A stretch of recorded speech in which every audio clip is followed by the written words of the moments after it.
Madame, monsieur, bonsoir, heureux de vous retrouver pour match après match. Comme tous les lundis, nous allons passer en revue une partie de l'actualité football de la semaine écoulée. À ma droite, deux consultants téléclub. Bonsoir à vous, Gilbert Grèce. Bonsoir Steve Guyot. Bonsoir messieurs. Et puis à ma gauche, heureux d'accueillir un Xamaxien. Bonsoir Max Veloso. Bonsoir. Et puis pour compléter cette fine équipe, Laurent Tognoli qui nous a également rejoint. Je vous rappelle également que si vous désirez réagir aux propos tenus sur ce plateau, vous pouvez le faire via les réseaux sociaux. Vous connaissez le hashtag TCMAM ou alors par notre page Facebook Téléclub Sport Romandie. Et puisque je vous parle déjà des réseaux sociaux, un geste rare et qui a été largement relayé durant ce week-end, on a pris un tweet un peu au hasard et on voit Marcelo Bielsa, l'entraîneur de Leeds, ordonner à ses joueurs d'encaisser un but. Circonstance particulière, Leeds, donc l'équipe de Bielsa, marque le premier but du match contre Aston Villa à 20 minutes de la fin. Mais un adversaire était à terre, blessé. Du coup, réaction du banc d'Aston Villa qui accuse Leeds de manquer de fair play. Et ça, Bielsa n'aime pas du tout. Et pour laver l'affront, l'entraîneur de Leeds a demandé à ses joueurs de laisser l'adversaire aller égaliser sans opposition. Un geste au passage, qui n'est pas gratuit puisque le score final est de 1 partout et que Leeds, en concédant le nul, a perdu toute chance de jouer la promotion directe à une journée de la fin du championnat. Alors, Gilbert Grèce, c'est du Bielsa. Comprenez-vous ce geste? Est-ce que vous auriez fait la même chose? Je n'en sais rien, je n'en sais rien. C'est pas facile, hein, c'est pas facile. C'est pas facile de commenter ça non plus parce qu'il faut être Bielsa pour faire ça, quoi, je crois. Je ne suis pas sûr que j'aurais fait ça. Vous n'étiez pas aussi fou sincèrement, que lui. Mais je pense que l'arbitre aurait peut-être dû arrêter la rencontre avant. C'est toujours le même problème. Sur le but que marque en effet l'équipe de Bielsa, l'arbitre ne laisse le jeu se poursuivre alors que le joueur est au sol. Et vous avez raison, le but normalement, c'est que ce soit l'arbitre qui arrête le jeu. Bien sûr. Bah oui. Moi, je trouve que c'est un geste exceptionnel et suffisamment rare pour qu'on en parle ce soir. Mais ça peut être qu'une personne différente qui exige de son équipe à ce niveau-là. Mais ce qui est assez drôle, c'est que sur l'action, il y en a un seul, il y a un défenseur qui n'a pas compris, qui essaye de défendre. Ouais. Et ça a continué d'être un peu chaud ensuite entre les bancs. Mais en effet, c'est un beau geste de la part de Bielsa. Par contre, je vous corrige, ça ne changeait rien, le résultat. De toute façon, il ne pouvait pas être dans les deux premiers. Voilà. Mais enfin, disons que c'est quand même renoncer à 2 points de façon volontaire alors que tout n'était pas joué. Juste une chose, ce qui est drôle, c'est qu'ils vont peut-être jouer de nouveau contre Aston Villa dans les barrages pour pouvoir monter en première ligne. Alors, je ne sais pas, Max, si vous avez déjà dû faire face à un entraîneur qui prend des décisions bizarres. Je dirais plutôt que du côté de Xamax, ces temps-ci, c'est plutôt le président qui a pris des décisions étonnantes, notamment lorsqu'il a décidé de ne pas renouveler le contrat de votre entraîneur. Mais enfin, bon, ça, c'est une autre question. Mais est-ce qu'un joueur, il doit tout accepter de la part de son entraîneur depuis le banc de touche? C'est un problème assez connu. Est-ce qu'on doit accepter tout ce que le coach nous ordonne de faire ou non? Et là, je pense que le joueur avait très bien entendu ce que Bielsa lui avait ordonné de faire, mais il a refusé, malgré tout, alors, su égaliser. Si je peux me permettre, à l'époque de Gilbert Grèce, je peux vous dire que si vous ne respectiez pas les consignes, eh bien vous retrouverez rapidement à côté de lui, voire dans la tribune. C'était carton. Non, je ne pouvais pas me permettre parce qu'on était très peu nombreux. Hein. Vous n'aviez pas des contingents à rallonge. Vous savez qu'à Strasbourg, on était champion de France avec 13 professionnels. Ouais. À Neuchâtel-Xamax, on avait 14 ou 15, mais parce qu'on avait la qualité. On ne pouvait pas avoir à Neuchâtel la qualité et la quantité. Je ne pouvais pas avoir 6 entraîneurs et 30 joueurs. Donc j'ai toujours choisi la qualité par rapport à la quantité. On notera que dans le passé, un autre ancien coach, notamment de Strasbourg, c'est-à-dire Arsène Wenger, avait fait pareil en Angleterre avec Arsenal. Ouais. Alors, je vous ai parlé de la non-reconduction du contrat de Stéphane Henchoz pour la saison passée. Stéphane Henchoz, aujourd'hui, sous sa responsabilité, Xamax, c'est 6 victoires et 2 nuls en 12 matchs. Neuchâtel Xamax va peut-être s'en sortir. On en parle tout de suite.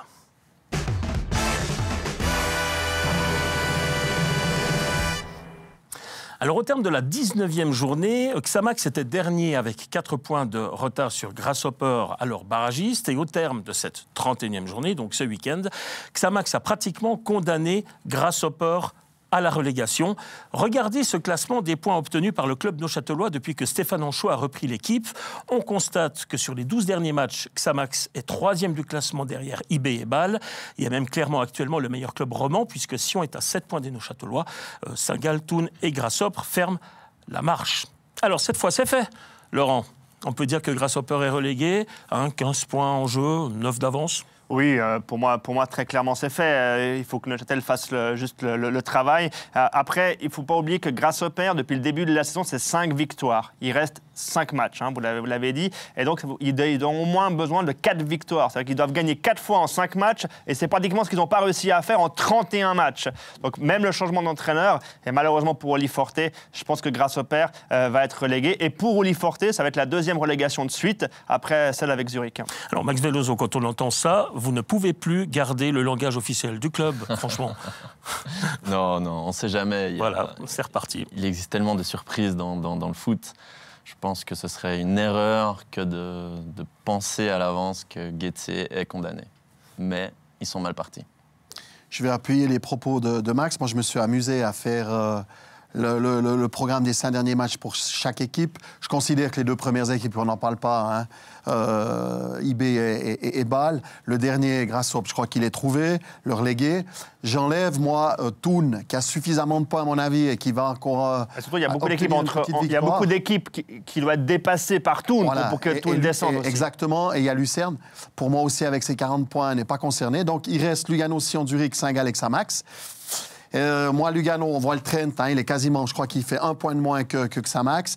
Il lui reste 3 matchs à la maison, contre des équipes moins bien classées que lui. Pour moi, c'est bon, on n'en parle plus. Sion, 3 matchs dans le derby, 3 matchs à la maison. Je pense qu'ils feront le nécessaire, et puis Christian mettra la pression nécessaire. Pour moi, la passe de barragiste va se jouer en Zurich, même s'il a gagné un match important ce week-end. Saint-Gall. Saint-Gall, on le voit, hein, il a un mauvais trend actuellement, un mauvais momentum, et Xamax. Bon, ça c'est, allez, disons que c'est la loi des chiffres. C'est important, Philippe. C'est important, c'est vrai, mais ça ne fait pas tout non plus. Non, mais j'ai l'adresse, allez-y. Xamax ne peut pas s'occuper de Getse, il doit s'occuper maintenant des 2 équipes qui sont classées devant Xamax. Ouais. Je crois que ça, c'est l'ambition que Xamax doit avoir. Quoi. Voir déjà de soi-même, déjà, dans un premier temps. Il faut s'occuper de soi-même, déjà. Si Xamax fait ses résultats, on ne va même pas besoin de regarder les autres. Bien sûr. Alors justement, mais attendez, regardez ces images. Avant de parler des confrontations face aux adversaires directs, Stéphane Henchoz, comme je l'ai dit tout à l'heure en ouverture, j'ai quand même encore un peu de peine à comprendre, et peut-être encore plus aujourd'hui, qu'on ne lui ait pas fait vraiment confiance. Alors vous, Gilbert Gress, en tant qu'entraîneur, et vous le connaissez bien, Stéphane Henchoz, mais vous l'avez surtout connu comme joueur. Mais enfin, c'est le genre de choses que vous comprenez ? La décision de président. On a parlé de Bielsa avant, c'est du Bielsa, et ça c'est du président de Xamax, quoi. Je suis pas surpris, non ? Je suis pas surpris. Par le président, par cette décision, quoi. Mais le problème, est-ce que c'était pas... Ça n'a rien à voir avec Stéphane Henchoz, c'est pas ce que je veux dire, on se comprend. Voilà. Mais Philippe, est-ce que le problème n'était pas que les décisions étaient déjà prises avant la nomination de Stéphane Henchoz ? Moi, je pense que le vrai problème, il est là. Je pense que s'ils n'avaient pas pris cette décision d'engager Magnin, peut-être qu'aujourd'hui, le président aurait fait un autre choix. Le problème est peut-être de savoir qui c'est qui prend vraiment les décisions du côté de Xamax. Est-ce que c'est vraiment M. Bingli ou c'est peut-être plus la Fondation, par exemple ? Et on sait que la Fondation veut qu'il y ait plus de jeunes de Xamax qui évoluent en première équipe. On sait notamment que le départ de Castel est dû au fait qu'il n'y a pas beaucoup de jeunes de Châtelois qui jouent en première équipe. Donc est-ce que, du coup, on vient avec un entraîneur qui, en effet, a de l'expérience avec des jeunes à la place d'un Henchoz qui n'en a pas ? Mais est-ce qu'on lui donne sa chance ? Non, et il le montre en tout cas qu'il est capable de coacher une équipe de Super League. En tout cas, on est d'accord sur une chose, c'est que ce qui faisait la force de Neuchâtel Xamax la saison passée, vous pourrez peut-être le confirmer, c'est quand même cet esprit de famille. Or, je voudrais vous remontrer une petite image qui date de quelques jours. Dans la joie d'un succès neuchâtelois, on a vraiment le sentiment que Stéphane Henchoz évite les effusions avec son président. On est vraiment loin de l'image de cette famille qui avait mené le club dans l'élite. Franchement, on ne sait pas trop quoi penser aujourd'hui au niveau ambiance. Il faut dire les choses vraies. Il n'y a pas de relation actuellement entre Stéphane Henchoz et son président, très clairement. Stéphane Henchoz a une mission. Ça paraît évident, quoi. Oui, absolument. La part de Stéphane Henchoz a une mission, il est là pour la faire, il va aller au bout, et puis après, derrière, il sait qu'il doit trouver du travail. Voilà, c'est clair. Alors bon, là, vous êtes, excusez-moi le terme, un peu le cul entre deux chaises, mais comment ça se passe, l'ambiance dans l'équipe aujourd'hui ? Les joueurs font bloc commun, il y a une bonne discussion avec l'entraîneur, le président, les rôles sont toujours les mêmes, le président vient dire bonjour. Comment ça se passe ? Non, l'ambiance, elle est toujours aussi bonne. Après, c'est vrai que peut-être il y a un petit froid entre le président et l'entraîneur. On arrive à le comprendre, mais ça ne nous regarde pas. Nous, on se concentre sur notre tâche qui est de nous sauver et on continue de se rejoindre tous les jours au vestiaire de la même manière, toujours de bonne humeur. Et je pense que l'équipe vit toujours très bien. Et l'entraîneur est dans le même esprit. Il faut qu'il s'occupe de l'équipe et des résultats, quoi. Il peut laisser le président de côté, mais il faut maintenant que Xamax gagne. C'est important pour lui de voir justement que les joueurs soient derrière lui. S'il sentait que vous ne seriez pas derrière Stéphane Henchoz ne serait pas resté. Avec les résultats qu'a Xamax actuellement, c'est difficile de croire que les joueurs ne sont pas avec l'entraîneur. Exactement. Avec les joueurs, quoi. Surtout encore plus dans un style de jeu comme ça, où on demande surtout de défendre, d'être agressif et entre guillemets de peu jouer au ballon. Donc il faut vraiment que les joueurs comprennent le message de l'entraîneur et l'acceptent. C'est pas le jeu de Guardiola alors, c'est pas ça. C'est pas pareil. C'est pas pareil. Mais est-ce que, moi je pose une question comme ça, est-ce qu'au moment de la nomination de Stéphane Henchoz, est-ce qu'à Neuchâtel, on n'était pas désespéré à tel point qu'on se disait c'est foutu, c'est mort? Donnez-moi la réponse. Moi je pense que oui. Et qu'en fait aujourd'hui, eh bien, Stéphane Henchoz fait un boulot extraordinaire et qu'il va peut-être sortir cette équipe de la gonfle. Steve, c'est la meilleure pub qui puisse se faire. Absolument. Alors, on est resté sur l'impression du FC Bulle, où Stéphane n'a pas trop réussi. Donc on a tous droit à une deuxième chance. Ouais, mais le FC Bulle, c'est un club à part. C'est difficile. Pour clore le chapitre Henchoz, on sait que s'il n'a pas été re-signé, c'est pour la volonté du club de travailler désormais avec les jeunes. D'ailleurs, on a eu une confirmation cet après-midi, c'est que l'équipe des moins de 21 ans sera prise en main dès la saison prochaine par Philippe Perret avec Robert Luthi comme assistant. Quel duo. C'est un sacré duo. C'est une surprise. C'est un duo historique. C'est rien de nouveau, quoi. Justement, c'est rien de nouveau. Or, la nouveauté, déjà comme joueur, hein. Voilà, mais la nouveauté, et on nous l'a annoncé également, c'est cette éventuelle collaboration avec IB. Or, je ne vois pas de traces de IB actuellement au niveau de la formation de Xamax, comme je ne vois en tout cas pas pour l'instant de traces de IB au niveau de la première équipe pour la saison prochaine. Le problème des jeunes, excusez-moi, s'ils ont du talent, il faut qu'ils jouent. Mais s'il n'y a pas de talent, il ne va pas faire jouer parce qu'ils sont jeunes, quoi. Il faut qu'ils aient du talent. Oui, voilà. Mais s'ils ont du talent, puisque vous parlez de cet exemple de Young Boys, si le jeune a du talent à Young Boys, il va rester à Young Boys.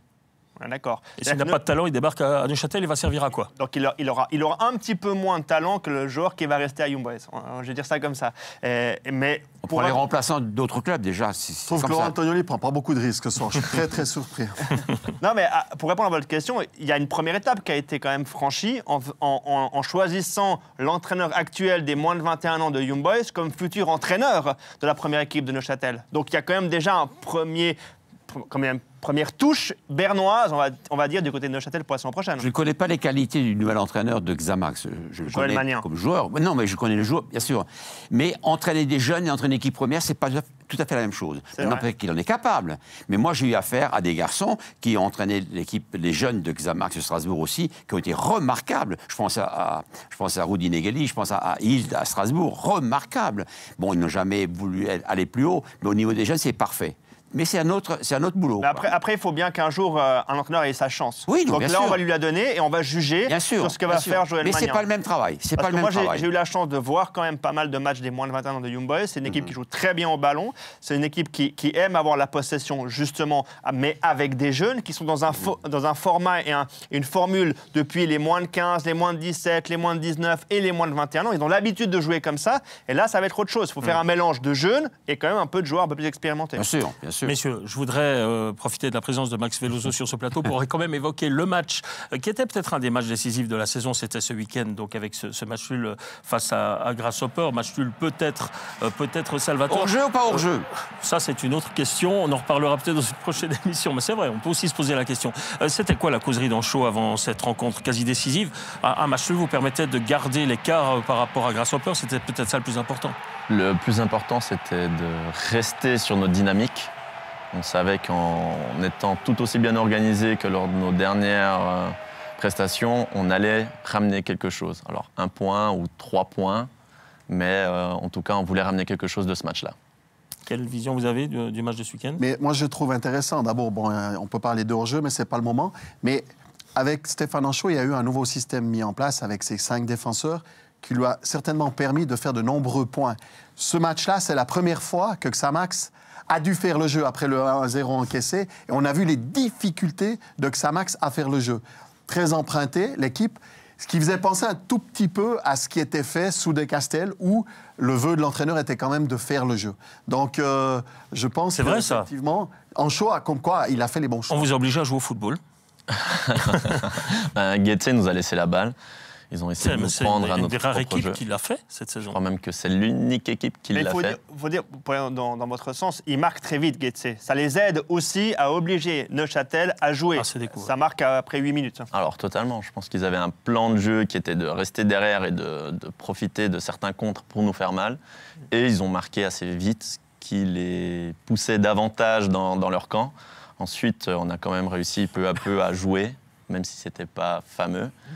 Et on a réussi à prendre un peu, je dirais, le match en main tout au long de la deuxième mi-temps. Ça vous fait marrer, vous? Non, c'est un peu du chinois pour moi. De ne pas faire le jeu. Je ne voyais pas mon équipe ne pas faire le jeu, quoi. Pour moi, c'était pendant 20-25 ans. On a joué contre Hambourg, on a joué contre. Vous étiez champion suisse, hein, Gilbert? Oui, non, mais je veux dire, mais il faut j'ai toujours voulu la qualité, quoi. C'est ça que je veux dire. Ouais. Maintenant, ce que vous faites, c'est très bien fait pour le moment. Il faut sauver Xamax, ça c'est sûr. Mais bon, moi, personnellement, je pensais sauver Xamax, si j'avait été mon cas, en jouant, quoi. Maintenant, Steph a fait un autre choix. Et puis, ça lui réussit. Tant mieux pour Xamax. Il faut dire que Michel de Castel a peut-être fait le choix de vouloir beaucoup jouer, peut-être trop jouer par moment et laisser trop d'espace. Là, en effet, Stéphane Anchaud a fait le choix inverse, c'est-à-dire d'être beaucoup plus bas, de laisser moins d'espace à l'adversaire et jouer en contre. Et peut-être qu'avec les joueurs qu'il a à sa disposition, c'est peut-être finalement la meilleure tactique. Moi, je suis comme vous, c'est pas ce que j'aime, mais il faut bien l'avouer que peut-être que Stéphane Anchaud a fait le bon choix pour sauver Neuchâtel. Quand on perd le ballon, il faut 11 défenseurs. C'est ça que je veux dire aussi. Il ne faut pas seulement attaquer, il faut aussi défendre. Il faut savoir défendre. Bien sûr. Mais quand on a le ballon... il y a un bloc bas qui est J'ai l'impression d'entendre l'entraîneur de l'Ajax. Non, mais la récupération, c'est votre credo. Excuse-moi de parler du passé. Quand on est champion de France avec Strasbourg, mon arrière-droit a mis plus de buts que mon avant-centre. Oui. Ça, il faut le faire. Oui. Champion de France. Et les meilleurs footballeurs français jouaient en France, Platini et consorts. Mon arrière-droit a mis plus de buts que mon avant-centre. Ce que je veux dire, c'est que, bien sûr, il faut défendre, en guillemets, il faut attaquer à 11 et défendre à 11. On est tous d'accord. Mais la différence qu'il y a entre De Castel et Stéphane Anchaud, c'est que ce bloc défensif est beaucoup plus bas que ce qui se faisait avant. Ça veut dire qu'en étant plus près de ces 16 mètres, on me laisse moins d'espace aux adversaires. Ça correspond aux joueurs Anchaud et aux joueurs De Castel. Michel, c'est un magnifique footballeur, quoi. Peut-être. Et Stéphane, c'est un magnifique défenseur. Ce Grèce, pour reprendre le Xamax actuel, je veux dire, néo-promu, une équipe quand même un peu vieillissante. Moi, je pense que la force de Stéphane, ça a été de faire jouer son équipe dans un système qui peut-être mettait plus les valeurs, les qualités des joueurs en valeur. Oui. Prenons Hoche, qui est, à un moment donné, on se demandait si c'était un joueur de foot, puis aujourd'hui, ça devient quasiment une pièce maîtresse de la défense. Mais ça ne se discute même pas, le truc de Stéphane Anchaud. La preuve, le classement, on l'a montré. Donc ça ne se discute pas du tout, quoi. Il a bien fait les choses. La seule chose qu'on peut se poser comme question, c'est qu'il était responsable du secteur défensif avec Michel de Castel. Alors, soit les relations étaient difficiles entre les deux, il n'arrivait pas à faire passer ses idées au niveau défensif entre les deux, soit Stéphane ne faisait pas un aussi bon travail que maintenant. On peut se poser aussi la question à ce niveau-là. Moi, ce que je retiens après le match de ce week-end, c'est que Stéphane Anchaud est quand même un adepte du replacement des joueurs en cours de match. Il le fait plutôt bien. D'ailleurs, lorsque l'équipe avait une version un peu plus défensive après l'égalisation, Xamax a quand même créé quelques possibilités. Le problème aujourd'hui de Xamax, c'est quand même encore un petit peu de marquer. Alors, heureusement, entre guillemets, il y a Nuzzolo. On attend Pouloulou un petit peu plus sans doute. Hein. S'il marquait un peu plus, il serait peut-être pas Xamax, il serait toujours à balle. Puis par exemple, tiens, on vous charrie beaucoup dans le vestiaire parce que vous avez les capacités pour marquer, Max Veloso. C'est si difficile que ça de marquer avec Neuchâtel Xamax. On va quand même dire que vous avez marqué 2 buts cette saison. Ouais, je marque assez rarement. Ouais, rarement. D'ailleurs, c'était dans le même match. 2 jolis goals contre Zurich. C'est le bon frère. J'étais étonné. Vous marquez peu, mais vous groupez bien. C'est si difficile que ça, quand même, de jouer offensivement avec ce Xamax-là? Eh bien, on a moins de situations, vu qu'on défend. On a aussi moins de lucidité, parce qu'on... Là, ça a bien joué, là, excusez-moi. Hein. C'était avec Michel ou avec Stéphane? Avec Michel. Ah, Michel, début de saison. Ouais. Et c'était contre l'FC. Oui, il n'y a aucun souci. Du coup, on a moins de situations, on défend. On a moins de lucidité, parce qu'on court davantage. Mais il y a toujours des possibilités, il faut savoir en profiter. Après, certains ont peut-être plus de malice, plus de talent de finisseur, comme notre ami Nuzzolo. Et vous savez que Nuzzolo, il est impliqué dans presque 75% des buts de Xamax cette saison. C'est fou. 14 buts, 14 passes décisives. On en parlait avec Max avant l'émission, on se demande si après chaque match, il le met dans un frigo, puis il le ressort une semaine après juste pour le match. Parce qu'il faut, lui, il faut le protéger. Il ne faut pas qu'il soit malade. Il ne faut pas qu'il ait une dent qui lui fasse mal. Parce que les grands joueurs ne sont jamais malades. Alors tant mieux, parce que c'est un joueur. D'abord, c'est un super gars dans le vestiaire, et un état d'esprit exceptionnel. Et puis en plus, c'est vrai que c'est un super footballeur. Philippe, ces dernières saisons, Bâle parfois a fini champion en se créant franchement relativement peu d'occasions. Donc on ne va pas reprocher à Xamax néo-promu avant-dernier de se créer un minimum syndical d'occasion. Ils les mettent au fond, du moment qu'ils les mettent au fond. La seule chose, c'est ça quand même, c'est que si tout d'un coup Nuzzolo tousse un petit peu ou est moins bien dans un match, vous êtes plus en difficulté pour marquer. Et rentrera de nouveau je le souhaite. D'être autant dépendant d'un seul joueur, c'est quand même dangereux. C'est quand même dangereux. Messieurs, ma dernière question. Barcelone sans Messi, c'est plus du tout Barcelone. Hein. Ouais, on parlera peut-être tout à l'heure. Avec plaisir. Ils ont déjà gagné sans Messi aussi. Hein. Pourtant, je suis fan de Messi, s'il vous plaît. Mais... C'est plus compliqué quand même. J'avais pas vu qu'il y avait Suarez qui jouait aussi à Neuchâtel. J'ai pas froid qu'on me remonte où il est. Ma dernière question concernant Neuchâtel-Xamax. Est-ce que Xamax va finir 8e, c'est-à-dire va éviter déjà la relégation, ça semble fait, mais également les barrages. Est-ce que Xamax, tour de table, est-ce que Xamax va finir 8e? Ça va être compliqué, ils ont quand même 4 points de retard. Moi, je pense qu'ils seront peut-être barragistes, mais j'ai dit entre Saint-Gall et Zurich et Xamax. Et quand on est barragiste, évidemment, grand danger en perspective. Gilbert. Je pense qu'il peut éviter les barrages, oui. Oui, bon, on va éviter le joueur parce qu'il a déjà donné son avis, Laurent Antonioli. Moi, je m'inquiète pour Saint-Gall par rapport aux courbes actuelles. Et donc, je crois que Neuchâtel peut aller chercher Saint-Gall, en effet. Ouais. C'est la politique des petits pas. On y va match après match. Exactement, la phrase bateau, mais... ça, on ne peut pas faire plus bateau. C'est une émission bateau, d'ailleurs, tout le monde le sait. On rame tout le temps ici. On rame tout le temps, mais c'est la phrase qu'il faut sortir parce qu'elle est aussi véridique. Ouais. Donc, il faut se concentrer... match après match, comme on le dit souvent. Oui, il faut prendre le match après match, c'est vrai. Et garder les pieds sur terre. Carton jaune, moi je ne peux pas m'en mettre. Après, il y a aussi un élément qui va être intéressant sur cette fin de saison, c'est que il y a beaucoup de joueurs qui sont en fin de contrat du côté de Neuchâtel. Donc il faudra voir aussi comment ça se passe. Il y a la motivation de rester en Super League pour avoir un nouveau contrat aussi. Par exemple, vous n'avez pas de contrat. Je suis en fin de contrat. Ça se discute? Pas encore? Prochainement. Oui, ils ont intérêt à flamber, ils sont en fin de contrat. Exactement. Mais sur le plan sportif, il y a aussi pas mal de joueurs qui ont des cartons, 4 cartons, 3 cartons. Ça va jouer un rôle dans ces derniers matchs, les suspensions. Alors, messieurs, si aujourd'hui Neuchâtel-Xamax se retrouve finalement dans une situation un peu plus favorable qu'il y a quelques semaines, il le doit aussi beaucoup au football zurichois qui a, je crois que vous serez d'accord avec moi, qui a perdu de sa superbe. Grasshopper est aux portes de la relégation et Zurich regarde aujourd'hui plutôt vers le bas. Mais que se passe-t-il sur les bords de la Limat? On ouvre le dossier.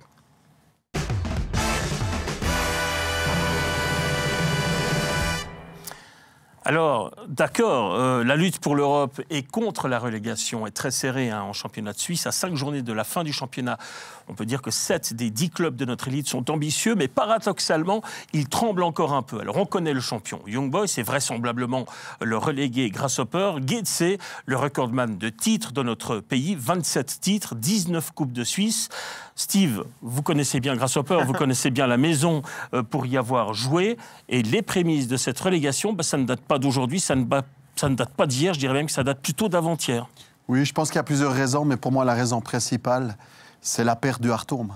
Parce que ce stade était quand même alors ça, c'est ce qui reste du Hartum, malheureusement. Vous étiez où sur le banc? Il est où le banc à Getse? Regardez le rond central, Laurent. Regardez bien le rond central. Un peu à l'image de l'équipe aujourd'hui, il ne reste plus grand-chose. Non, mais...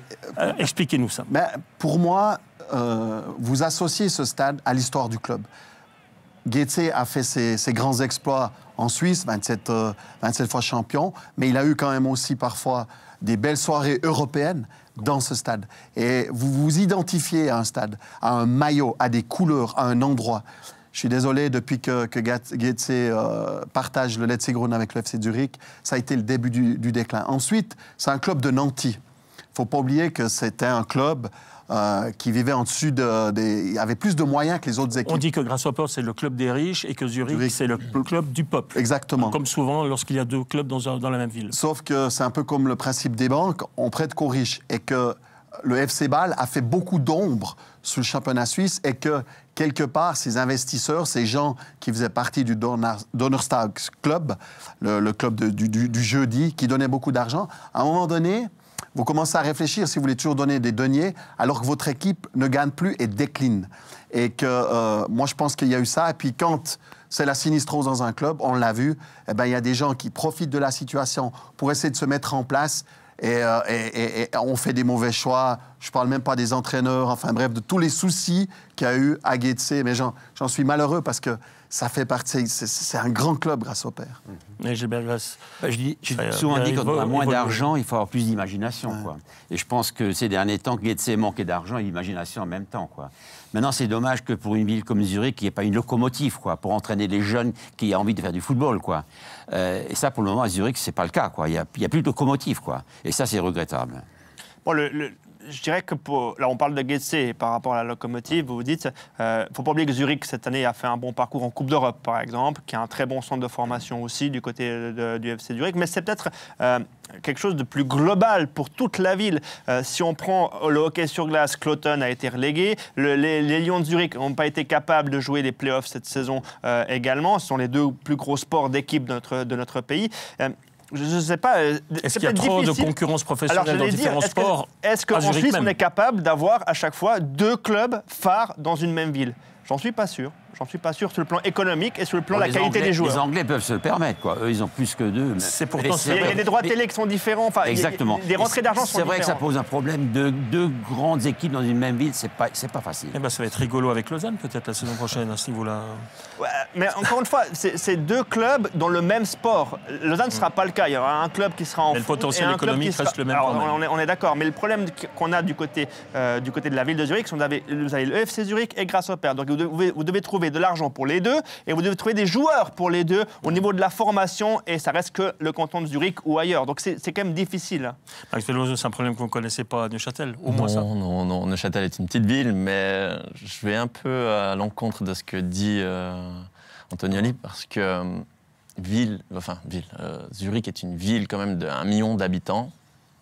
Elle a des rentrées d'argent énormes et je pense que si les dirigeants sont assez malins, ils réussissent à quand même conserver 2 très bons clubs. Après, bien sûr, peut-être qu'il n'y aura plus un club phare comme Getse l'était à l'époque, mais j'imagine qu'avec un peu d'intelligence et peut-être un peu de chance aussi par moment, on peut avoir 2 très bons clubs du côté de la ville de Zurich. Ce qui est sûr, c'est qu'il faut aussi bien travailler. Et il faut bien l'avouer que Getse, depuis maintenant, on va dire 10 ans, travaille très mal. Il n'y a pas de directeur sportif de qualité. Les choix des entraîneurs, vous l'avez dit Steve, sont pas bons. Les joueurs également. Et le centre de formation a de la peine actuellement à ramener des bons jeunes en première équipe aussi. Oui, il faut dire que la saison passée aussi, Grasshopper s'était sauvé de justesse. Il n'y a pas si longtemps que ça. Grasshopper pouvait s'offrir les meilleurs transferts suisses du marché. Bah, ce n'est plus le cas. Maintenant, ils sont à des années-lumière de Bâle et de IB. Oui, mais là, ça remonte pratiquement maintenant à 15 ans. Ouais, 15-20 ans. 20 ans. C'est quand même, entre guillemets, vieux. Moi j'aimerais juste répondre à Max. Il ne faut pas oublier qu'effectivement, l'arrogante Zurich, qui avait beaucoup d'argent et qui a toujours beaucoup d'argent, pourrait vivre avec tous ces clubs. Le problème, c'est qu'à l'époque, à une certaine époque, les stades étaient pleins, ce qui n'est plus le cas, parce que cette ville a d'autres ressources que le sport. Il y a aussi la culture. Et les gens vont plus au stade. Il y a à peine le derby. Même le derby ne remplit pas complètement le stade. Et on sait qu'à un moment donné, vous avez, si vous voulez rivaliser aujourd'hui avec les mastodontes que sont Bâle et IB, vous avez besoin d'un maximum de rentrée d'argent. C'est le nerf de la guerre, l'argent. Et puis, on le voit très bien. Zurich, ces dernières saisons, a eu de très bons jeunes. Mais ils les vendent. 1, 2, 3 saisons au grand maximum. Et ils les vendent. Comme quoi, même ce qui n'est pas, qui est quelqu'un d'aisé, ainsi que son épouse, eh ben, à un moment donné, vous voulez un retour sur investissement. Après, il ne faut pas oublier qu'on est aussi un championnat qui nous oblige à faire ça, c'est-à-dire former, clairement, faire jouer et vendre derrière. Donc on n'a pas le choix. Sur le plan économique, on doit tourner comme ça. C'est Larry Bosman aussi qui a amené ça, quoi. Alors ça, c'est certain. Parce que dans le temps, les meilleurs footballeurs suisses, à part l'un ou l'autre, restaient en Suisse et jouaient en Suisse. Moi, je dis souvent, l'équipe de Xamax qu'on avait, aujourd'hui, ce serait plus possible. Les Beat Souter, les Heinz Hermann, tout ça, ils seraient en Angleterre, en Allemagne. Mais à l'époque, Larry Bosman, il y avait 1 ou 2 étrangers, ou 3 étrangers par club. Donc les meilleurs footballeurs restaient quand même en Suisse, quoi. C'est plus le cas aujourd'hui, quoi. Mais c'est vrai que quand on parle de football dans le canton de Zurich, immanquablement, on parle de gros sponsors. sponsors, de richissimes donateurs. À Zurich, on dit que Grasshopper, c'est le club des riches et donc Zurich, le club du peuple. On en a eu d'ailleurs encore la preuve ces derniers temps avec les supporters du FC Zurich qui n'ont pas hésité à rester dans le sillage de leur équipe, notamment à l'entraînement pour venir soutenir le FC Zurich, notamment avant le match qui était un petit peu décisif quand même contre le FC Sion. Est-ce qu'aujourd'hui, le peuple peut sauver la baraque, ce que n'arrive pas aujourd'hui à faire l'argent? Mais ça, je pense que Max pourra mieux le dire. On a vu que, par exemple, ces 2-3 derniers matchs, il y avait des très belles assistances à Neuchâtel. Moi, je pense qu'on se sent quand même pousser des ailes quand vous jouez devant un stade plein. Et que, ici, on le voit, c'est le 12e homme, on le dit souvent. Hein, on dit que dans un stade plein, on peut pas mal jouer, quoi. Ouais. C'est très difficile de bien jouer dans un stade qui est vide, quoi. Ouais. Et là, le public aura son rôle à jouer, certainement. Clairement. Mais ça me refait penser à cette histoire du Hartturm. J'ai l'impression que Getse a perdu son âme. Complètement. Dès qu'ils ont dû changer de stade. Du coup, il n'y a pas un risque que le FC Zurich, entre guillemets, perde son âme en allant dans le nouveau stade qui est le, entre guillemets, le Hartturm, apparemment, avec le nouveau stade. Moi, je pense qu'il pourrait y avoir ce problème. Hein. Ouais. Et juste en parenthèse, souvent, on associe un club à un grand mécène. L'histoire suisse a plusieurs exemples. Luisier, Facchinetti. Grand président. Ouais, exactement, des grands présidents. Exactement. Mais qui amenaient beaucoup d'argent aussi. Mais Getse a perdu la famille Spross, et ça veut tout dire. Ça veut tout dire. Donc ça veut dire que quand vous quittez un bateau qui est en train de couler, c'est qu'il y a le désespoir. Oui, mais par contre, Zurich, il y a la famille Canepa, on en reparlera peut-être tout à l'heure. Une chose est certaine, en tout cas, ce week-end, Zurich n'avait pas le droit de perdre contre Sion, et d'ailleurs Zurich a gagné 1-0. C'est la première victoire du FC Zurich depuis la mi-mars, hein, donc ça commençait à urger. Entre parenthèses, sur les 10 derniers buts encaissés par le FC Sion, ça en fait 7 sur balle arrêtée. Ça, c'est la petite parenthèse valaisanne. Un avis sur la performance zurichoise à Sion? Contre Sion, au Letzigrund, actuellement, ils avaient besoin de points. Ce n'était pas un grand match. Ils ont fait le nécessaire. On précisera que c'est le deuxième match que Ludovic Magnin ne coach pas. Et c'est la deuxième fois qu'il gagne. C'est la deuxième victoire. Voilà, donc peut-être que Van Eyck va faire tous les matchs pour la fin de la saison. Je ne sais pas. Zurich a joué contre le bon adversaire parce qu'alors Sion a l'art de relancer les équipes qui sont mal en point. Ouais. Aujourd'hui, j'ai un peu de peine à situer ce FC Zurich. On n'a qu'à, encore une fois, regarder le classement. Hein. Zurich tremble pour sa place quand même encore dans l'élite, mais en même temps, on peut viser l'Europe. C'est quand même incroyable, ce championnat. Oui, mais alors, je vais rejoindre ce qu'a dit Steve tout à l'heure par rapport au FC Zurich. Il ne faut pas oublier que durant ces derniers mois, ils ont perdu de nombreux joueurs importants en attaque qui n'ont jamais été remplacés. Il y a eu des rentrées d'argent, mais on n'a pas remplacé les joueurs qui sont partis. Il a perdu 2 attaquants très importants, Ludovic Magnin. Et ensuite, il y a eu tout qui s'est enchaîné. Le championnat, la Coupe d'Europe, la Coupe de Suisse, les matchs les uns derrière les autres, beaucoup de blessés. C'était difficile pour Ludovic Magnin. C'est aussi un jeune entraîneur qui apprend le métier, qui apprend à gérer une situation peut-être un peu plus difficile que prévu, comme il a vécu la saison dernière lorsqu'il est arrivé. Et moi, ce que j'espère, c'est que Zurich va quand même réussir à se maintenir rapidement. Si vous avez le choix entre l'argent et le bon joueur, gardez le bon joueur, quoi. C'est plus le cas en Suisse. On fait plus cette décision. Si on a le choix. Bien sûr, mais bien sûr, ce qu'on a dit avant. Avec Larry Bosman, on n'a malheureusement pas tellement le choix. Sur les 3 équipes qui sont le plus concernées par la relégation, c'est-à-dire Zurich, Saint-Gall et Xamax, sur les 5 derniers matchs, ces 3 équipes ont 2 matchs à la maison, comparé à d'autres comme Lugano qu'on en 3. Par contre, ça peut jouer en faveur de Xamax parce que à l'extérieur. Et quand vous allez à l'extérieur, vous n'êtes pas censé faire le jeu. Ouais. Donc, ça correspond mieux à la philosophie actuelle de l'équipe. Ce qui ne vous plaît pas, Gilbert, mais c'est comme ça. Après, si vous voulez parler de l'obsession, c'est encore un autre débat aujourd'hui. Non, mais ça sera un autre débat. Ça sera pour la semaine prochaine, peut-être. Avec Yakin, c'est quand même affligeant. Oui. En tout cas, je vous parlais de la famille Canepa tout à l'heure. Quelle importance elle a, cette famille. On a l'impression que c'est un peu, quand même, monsieur et madame Canepa qui portent à bout de bras ce FC Zurich. D'ailleurs, allez regarder, c'est une image intéressante de madame Canepa avec Magnin à la fin du match justement contre Sion. C'est un véritable soulagement par rapport à la situation. Je vous le disais, avec encore cette équipe concernée par les dernières places, j'ai l'impression qu'il est impossible en Suisse de travailler sereinement. Et ça, cette joie-là de madame Canepa, elle fait quand même plaisir à voir. Et c'est bien la preuve que Zurich s'est vraiment senti très en danger. Alors, vous dites une chose très intéressante, ça arrive. Là, c'est la jaune. Là, c'est la jaune. Non. Vous pouvez, Philippe. Il y a mieux que ça. Mais il y a peut-être aussi quelque chose à repenser pour notre championnat, c'est peut-être un jour la formule de notre championnat. Parce que jouer à 10 équipes, vous mettez tout le monde sous pression du début jusqu'à la fin, soit pour le titre, soit pour les Coupes d'Europe, soit même pour la relégation. Et pour moi, on peut plus jouer à 10 dans un championnat. C'est plus possible pour moi. Je me suis battu contre ça il y a 30 ans déjà, mais ça n'a pas changé. Et si on voulait que le football suisse soit un football de formation, il faut bien l'avouer qu'avec des situations tellement stressantes pour la plupart des équipes, on ne peut pas bien travailler. Et le problème, c'est qu'en Challenge League, vous avez aussi des équipes, et donc du coup, on ne peut pas non plus travailler avec des jeunes. C'est un éternel débat. Donc il faudrait changer ça.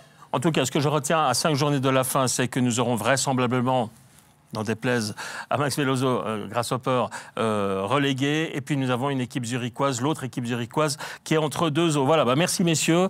La prochaine journée, c'est samedi et dimanche. On retiendra, on va quand même vous donner les 2 affiches côté roman, avec Thun qui recevra Neuchâtel Xamax et Sion contre IB. Voilà, on va se quitter pendant quelques instants et on se retrouve pour ouvrir notre chapitre Champions League. À tout de suite.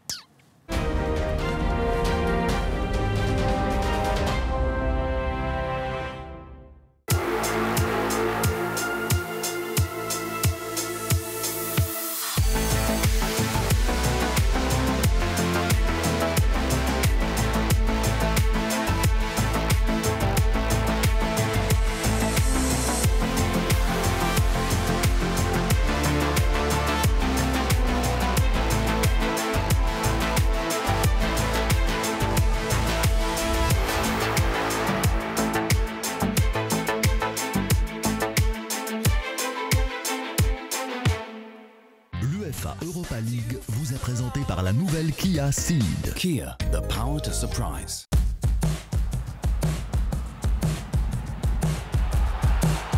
Depuis la promotion de Leipzig en Bundesliga en 2016, Mayence ne l'a battu qu'une seule fois en 5 confrontations. Une année après leur première victoire face à l'écurie Red Bull, les hommes de Sandro Schwarz peuvent renouer avec le succès face à cet adversaire qui ne leur convient guère. Mayence Leipzig, c'est vendredi dès 20h20 en direct sur Téléclub Sport.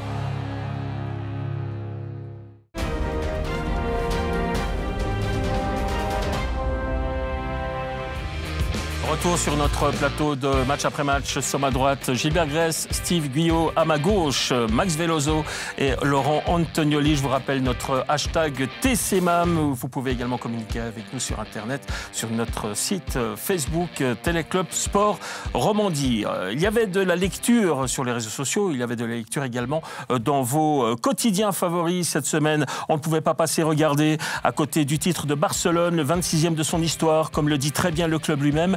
L'extraordinaire devient normal. Même remarque pour Lionel Messi qui vient de remporter sa 10e Liga. Il est aussi le meilleur buteur et le meilleur passeur de l'histoire de la Ligue. Mais il n'y a pas que Messi qui truste les succès. Coup de chapeau à Arturo Vidal qui sait parfaitement gérer sa carrière. Il a été 8 fois champion lors des 8 dernières saisons, 4 fois en Italie avec la Juventus, 3 fois en Allemagne avec le Bayern et désormais 1 fois en Espagne avec Barcelone. Il est bon club. À l'étranger toujours, le Corriere dello Sport a tenu à relever les 600 buts marqués en club par Cristiano Ronaldo, le 600e qui sauve d'ailleurs la Juventus de la défaite face à l'Inter ce week-end.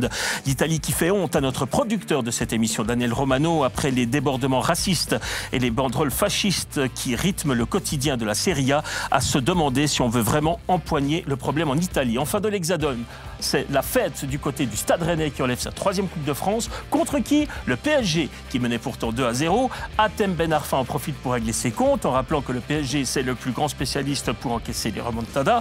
Ce PSG qui va recevoir son trophée de champion complètement traumatisé par un public dépressif. Le PSG est unique, il invente la crise du champion de France. Ce que confirme le journal Le Parisien de ce lundi en parlant de naufrage, ce que Gilbert Gress, vous allez évidemment nous confirmer également. Oui, je ne suis pas surpris. On parle, alors la dernière, c'est Neymar qui prend la parole et qui dit les responsables, c'est les jeunes. Parce qu'il manque de respect, parce qu'il manque ceci, cela. Alors que lui devrait montrer l'exemple, quoi. Alors quand on accepte qu'un garçon comme Neymar, le dernier match de l'année au mois de décembre, le dernier match avant Noël, Monsieur Neymar ne joue pas. Il ne joue pas parce qu'il n'est pas blessé, il n'est pas malade. Mais on lui a accordé 8 jours de congé par rapport aux autres joueurs. Donc il part.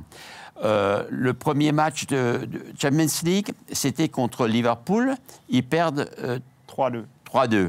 Après, ils jouent contre Naples, à domicile. Et M. Neymar, 3 jours avant le match du championnat de France, ne joue pas non plus, parce qu'il est rentré un peu trop tard des congés qu'on lui avait accordés également. Et puis finalement, il est blessé, il se fait soigner, non pas en France, mais au Brésil, parce qu'en France, il n'a pas de bons médecins.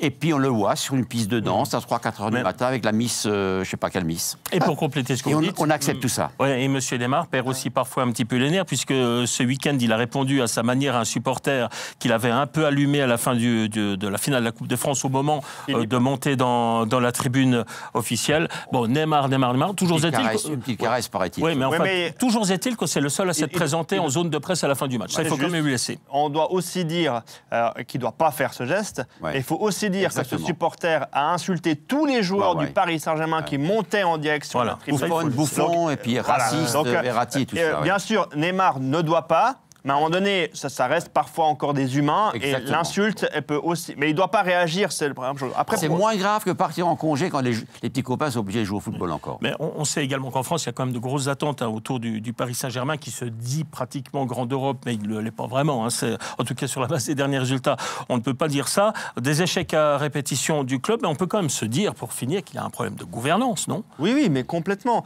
Mais on parle que de Neymar, mais on peut aller dans le détail. Moi, je vous parle dans l'équipe d'aujourd'hui. Nasser, le président. Non, mais ça fait 3 ans qu'il est président, ça fait 3 ans qu'il est pire. Verratti, il peut sortir en boîte, il n'y a aucun problème, on laisse faire aussi. Exactement. Le cas Aurier, on pourrait en reparler.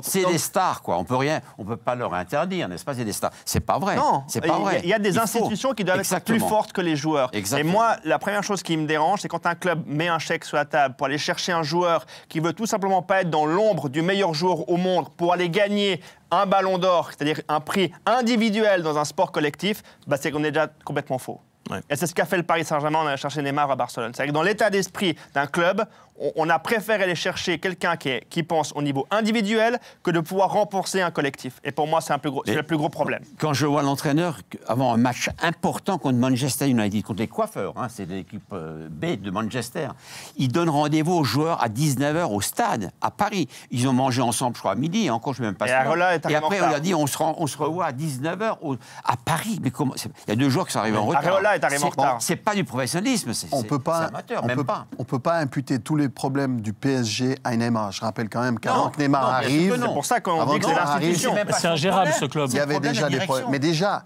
les mauvais choix. Moi, je prends déjà l'exemple de Buffon.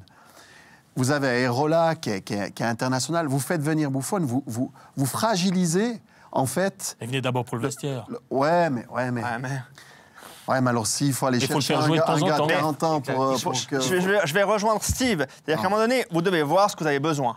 D'accord? Vous n'avez pas de numéro 6, vous n'avez pas latéral gauche, vous n'avez pas latéral droit. Vous allez chercher Buffon. Il y a quand même quelque chose qui ne joue pas. Tout est mal géré. Il n'y a pas de directeur sportif. Le latéral droit, Meunier, moi je le prendrais. Oui, mais bon, il ne joue pas, donc c'est-à-dire qu'il ne compte pas sur lui. Le Carabio est mal géré. Non.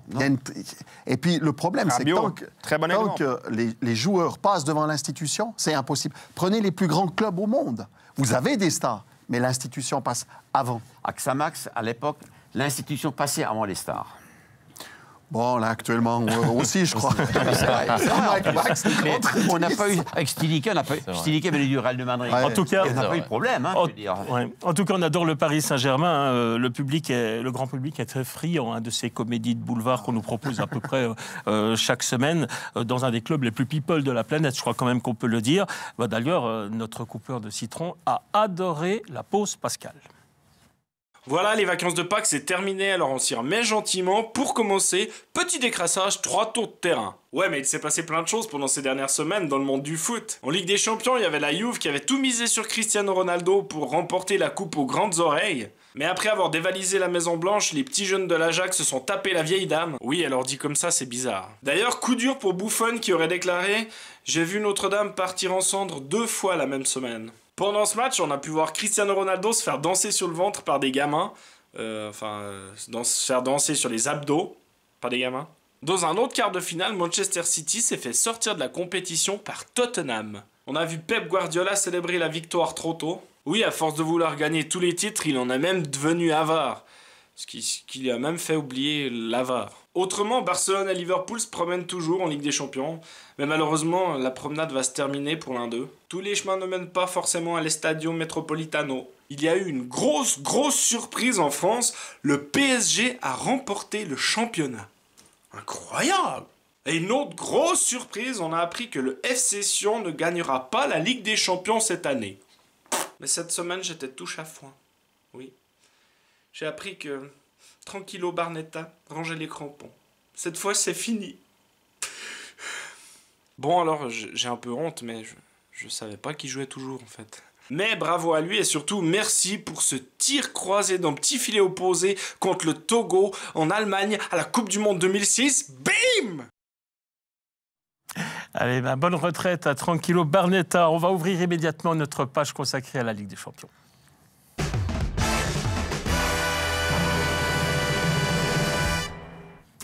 L'Ajax Amsterdam qui sort tour à tour le Real Madrid et la Juventus peut-il décemment se rater face à Tottenham? L'Ajax peut-il se qualifier pour la finale et ensuite battre Liverpool ou Barcelone? Tour de table, l'Ajax sera-t-il en finale? Laurent? Oui. Max? Je l'espère.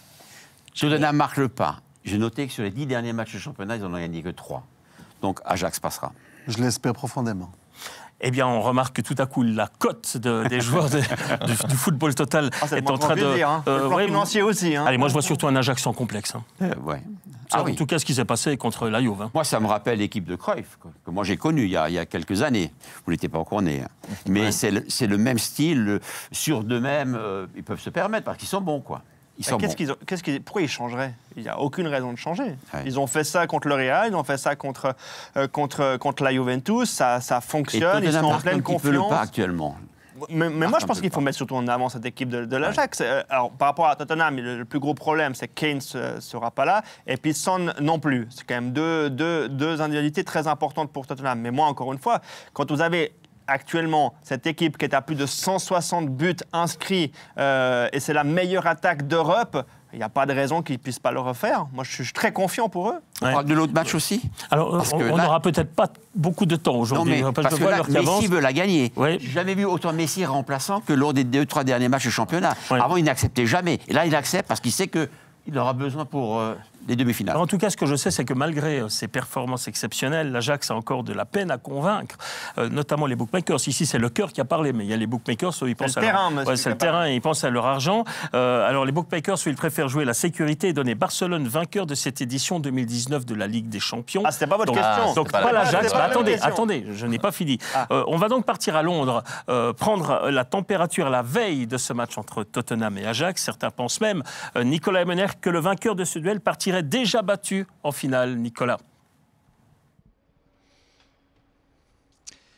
Très franchement, cher Philippe, les acteurs, les 22 titulaires qui vont sortir de ce tunnel demain soir, peu avant 20h heure locale, 21h heure suisse, s'ils entendaient ce que vous venez de dire, pas certain qu'ils soient très très contents.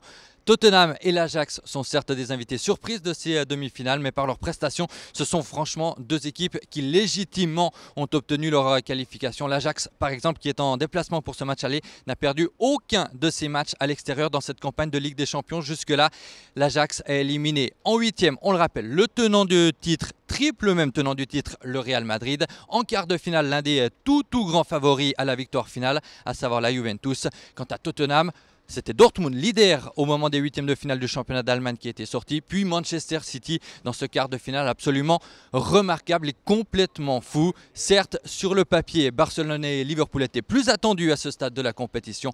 Mais le 1er juin prochain, à n'en pas douter, le vainqueur de cette double confrontation aura sa chance face à l'autre vainqueur de la demi-finale.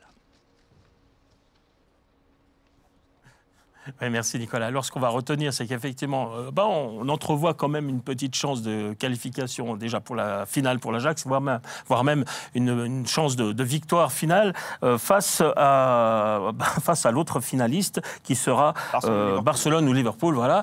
Je vous pose la même question, Barcelone ou Liverpool? Tout le monde dit que c'est la grosse affiche. Barcelone. Match nul.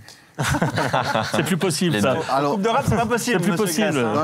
D'un côté, moi, j'ai eu qu'une idole au football, celui de ma jeunesse, le numéro 14 bâtard, Johan Cruyff. Donc, j'aimerais bien avoir un Ajax Barcelone, mais si c'est Liverpool, ça ne va pas me déranger. Par contre, j'aimerais vraiment voir Ajax en finale. Barcelone par favori, mais ça va être très, très, très dur pour eux. Parce que le jeu de Liverpool ne convient pas trop à Barcelone, je ne crois pas. Mais je dis quand même Barcelone. Je vous rejoins sur une chose qui est très importante, c'est que Messi veut gagner cette Ligue des Champions et je pense qu'il va tout faire. Ce qui va être intéressant, c'est le duel face à Van Dijk notamment, qui sera dans sa zone. Pas dribblé une seule fois de toute la saison Van Dijk. Incroyable. Moi, il m'a semblé, j'ai vu...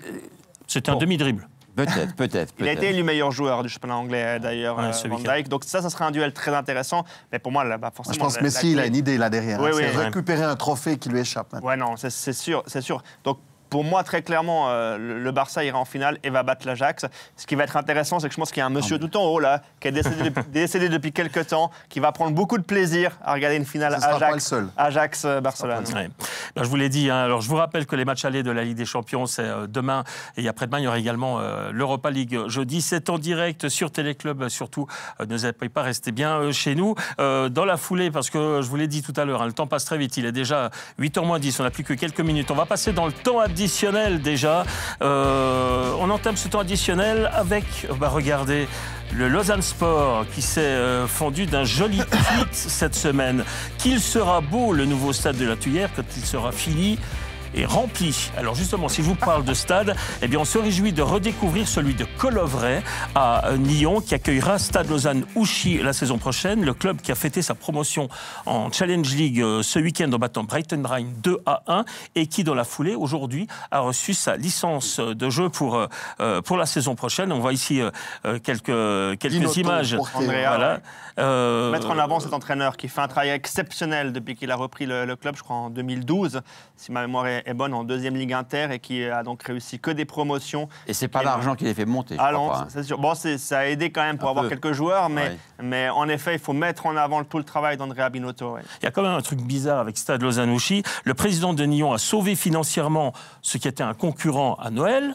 Le concurrent qui prive en quelque sorte aussi Stade Lyonnais qui était un des favoris du championnat d'une éventuelle promotion. Et pour finir, Stade Lausanne-Ouchy va aller jouer la saison prochaine chez le concurrent à Nyon. Moi franchement, je suis joueur de Nyon, je le prends pas très bien, quoi.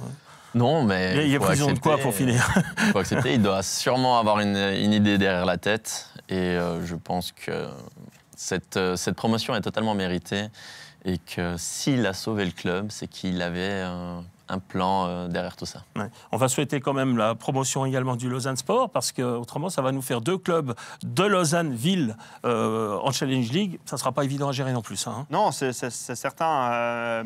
En plus, ils appartiennent à la même pyramide qu'est le Team Vaud.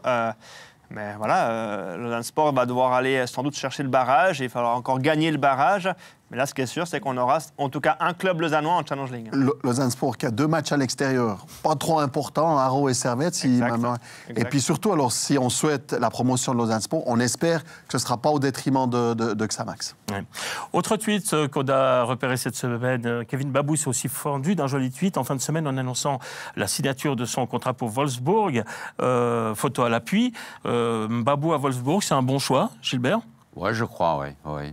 J'ai bien aimé ce joueur parce que c'est un gars qui est... Avant, on disait arrière, maintenant on dit homme de couloir, quoi. Et il a amené des buts, il peut même marquer des buts. Il a tout pour me plaire. Très bon choix, Philippe. Pour moi, c'est l'étape parfaite. Très bon choix, parce qu'il pourrait être titulaire dans ce club allemand. Exactement. Avant de peut-être rejoindre... L'étape parfaite avant éventuellement d'aller plus loin. C'est un club qui va jouer quand même le haut de tableau, qui va essayer de jouer un rôle intéressant. Les joueurs suisses sont quand même titulaires, à part ceux qui vont dans les tout grands clubs. Oui. Mais dans les autres clubs, un peu moins huppés. C'est bien de franchir des étapes. Et je trouve que c'est une très bonne chose. Regardez, Shaqiri, lorsqu'il quitte Bâle, il va au Bayern et il joue pratiquement plus. Et Pavard, quasiment inconnu, qui va être dans une équipe peut-être reléguée et qui signe au Bayern Munich. C'est pour vous, Max Veloso, mais enfin, on va parler de Pogba. On a encore un peu de temps. Voici la une de Tuttosport de cette semaine. On y parle quasiment toute l'année de Mercato, chez nos confrères italiens, qui se demandent de quoi sera fait l'avenir de Paul Pogba, que certains envoient au Real, d'autres à la Juventus. D'après vous, est-ce que ce sont les 2 seuls clubs déjà susceptibles d'accueillir Paul Pogba ? Alors, je ne sais pas si ce sont les 2 seuls clubs, mais en tout cas, je le vois bien aller vers le Real ou peut-être un retour à la Juve, mais je le vois plus du côté du Real. Oui, Zidane, il a intérêt à se renforcer. Parce que avec sa liste de commissions qu'il a fait, il m'a surpris que ce soit revenu. Je le vois pas retourner à la Juve. Je le vois pas retourner à la Juve, mais plus rejoindre la Maison Blanche. Ouais. Il y a un problème, c'est que j'ai l'impression que le Real a envie de faire signer tout le monde, la terre entière, entre Mbappé, Neymar, ils sont obligés presque. Avec les dernières prestations, encore hier en 0. Hein. Ils devront faire des choix. Est-ce qu'en signant probablement Hazard, ils devront se passer de Pogba et signer apparemment, quelqu'un de ils ont moins le chèque. connu. Hein. Ils sont prêts à mettre beaucoup. Hein. On parle de plus de 500 millions sur la table. Donc ils ont le... Pogba est un joueur qui aime bien faire des allers-retours. Hein. Il était à Manchester, il a signé à la Juve, ensuite de retour à Manchester. C'est peut-être un petit signe. C'est pour ça que je pense qu'il faut qu'il change. Et le fait que Zidane soit l'entraîneur du Real, c'est plutôt une bonne chose pour lui. Moi, je mettrais une piécette où Mourinho entraîne Pogba ira, je pense. Bon, messieurs, vous avez entendu le coup de sifflet final de cette émission. C'est dire que nous allons rester là. Je vous rappelle aussi que vous êtes des fans de la Serie A italienne, ça je le sais. Et que ce soir, on va vous proposer le match entre Fiorentina et Sassuolo. Attention, coup d'envoi spécial, c'est à 20h50 sur Téléclub Zoom. Et puis encore une petite chose, c'est la dernière fois, théoriquement, que je retrouve sur ce plateau de match après match Laurent Antonioli, puisque celui-ci a décidé de tenter sa chance, d'autres expériences professionnelles. Alors je ne voulais pas laisser passer cette occasion pour lui offrir un petit souvenir. Laurent, je vous ai assez taquiné avec la journaliste de vos rêves, à savoir Estelle Denis, notre consoeur de l'équipe TV. Eh ben, elle a voulu marquer le coup également. Et voici donc un petit souvenir d'Estelle Denis que vous pourrez mettre donc sur... Avec plein de plaisir. Voilà, exactement. Ça me fait plaisir vraiment de vous donner cette signature originale d'Estelle Denis. Et puis, je dois aussi avouer... chez moi pour un petit moment. Et puis, je dois avouer également que j'ai un fantasme depuis le début de ce match après match. Il en a collectionné les cartons jaunes ou les cartons jaunes potentiels dans le cadre de cette émission parce qu'il est quasiment impossible de le faire taire. Eh bien, le fantasme, le voici cette fois-ci, je le fais. Merci Laurent Antonioli d'avoir collaboré pendant toutes ces années dans cette émission. Vous êtes un petit peu à la base d'ailleurs de la création de cette émission. Mais cette fois-ci, je vous donne un carton rouge. On tourne la page, vous pouvez quitter le plateau. Beaucoup. Merci Laurent Antonioli. Voilà, eh bien, Daniel Romano et Andy Graff étaient aux commandes de cette émission. On se retrouve évidemment la semaine prochaine pour une nouvelle édition de Match après Match. Merci, bon retour chez vous, messieurs. Excellente fin de journée à toutes et à tous. Et à la semaine prochaine. Bye bye.